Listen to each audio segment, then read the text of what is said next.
Diontae Johnson or Kenny Galladay? Who you got? All right, Diontae Johnson or Brandon Ayuk? Oof, that is tough. Diontae Johnson or Tyler Lockett? Look at the release. There's your separation. Great route. Stutter and go. Gets by clean. That is unbelievable. May be the greatest catch I've ever seen. Diontae Johnson. What do we do with Diontae Johnson? I don't know. I feel like the slander on Diontae Johnson has gone far, way too far.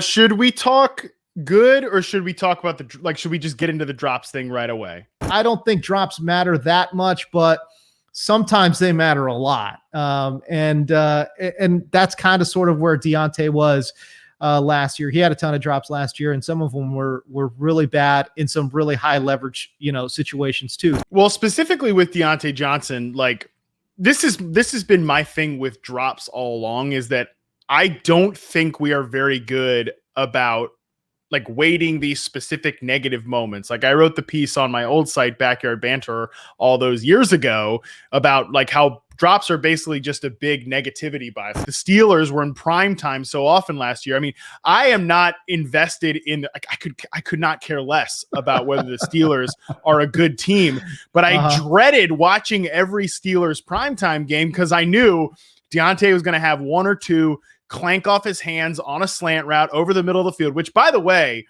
Next Gen Stats put this chart out during the season that most drops actually happen in that same area where Diontae Johnson's dropping a bunch of balls, which makes a ton of sense for a couple of different reasons. From an actual on-field perspective, think about these quick slant passes that Diontae was dropping balls on last year. Number one, you've got linebackers or safeties bearing down on you potentially. I know it's not like the old NFL where they're going to crush you over the middle, but also that ball is getting on, Ben Roethlisberger is getting rid of that ball in under 2 seconds. There's no denying Diontae Johnson dropped balls last year, but if you're going to ding Diontae Johnson for drops, you better come with the same energy for guys like DK Metcalf with an 11% drop rate in reception perception, for AJ Brown with a 10.6% drop rate in reception perception, DJ Moore 11.3% drop rate in reception perception, Diontae 10.6. He's in that same neighborhood. I don't see anybody. Out there, willing to be oh, listen, Brown stinks because of drops. Moore stinks because of drops. Metcalf stinks because of drops. These are all universally beloved young wide receivers, but because Diontae Johnson's happened on primetime games, Sunday Night Football, Monday Night Football, frickin' Wednesday Night Football when the Steelers had to play that weird COVID game. Yeah. We all remember those moments and we saw them and we're like, those are my fantasy points lost on the field right there. People have this stupid bias against it. Diontae Johnson is just as much of a young, promising player as these guys all are. Let's talk about the good. Targets aren't random, right? Ben Roethlisberger's throwing him the ball because he's open, because he's good. And that's the thing that reception perception shows you. You see it right there on the route success rate chart. And we're talking about not just good, but nearly elite level overall success rates. 77.7% against man coverage, 95th percentile. 87.8% against zone, 96th percentile.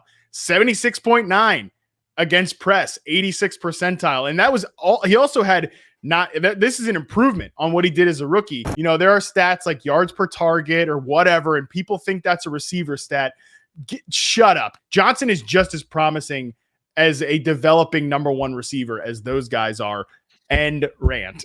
He's going to get volume. The guys average nearly 10 targets a game when Big Ben is out there. And I get it. The yards per target, as you mentioned, low, but boy, this dude is going to get some opportunities. Nearly 1,000 yards, 7 total touchdowns, 88 receptions or whatever it was. So he's already pushing 90 catches, which is talk about a safe floor for you in fantasy. And then the touchdowns are there too. So I guess I just don't understand why there is so much negativity towards Diontae. His value has been so depressed, Matt, that I'm I'll buy him at his current ADP all day long.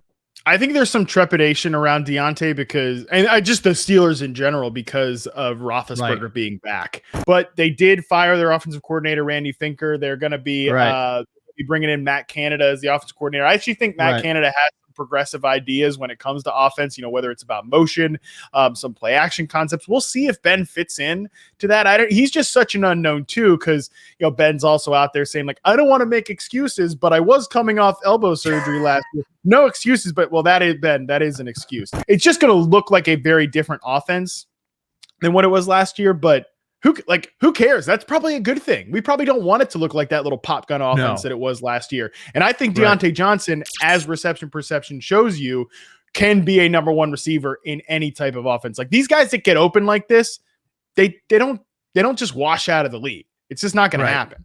Diontae Johnson, just like, give me a break. It's people have negativity bias with the drops, or like they had some preconceived notion about him as a player. But I mean, he was, when he was on the field last year, like, Ben could not stop throwing him the ball. And I don't know if people think like targets are random, like that it's like, oh yeah, I guess they're just randomly going to Diontae Johnson. No, they go to Diontae Johnson because Ben Roethlisberger and the team think he's the best receiver on the freaking team. Right. Alex Caruso in the Discord asked, is Diontae Johnson a value at wide receiver 22, considering how well he graded out in RP? And I think we can both confidently say, yes, he is an absolute value at wide receiver 22. Actually, just seeing it as wide receiver 22 is quite frankly, it's shocking to me. Boy, he's a locked and loaded top 15 wide receiver, and you're getting him for outside the top 20. Like, come on, man. Like, that's awesome value.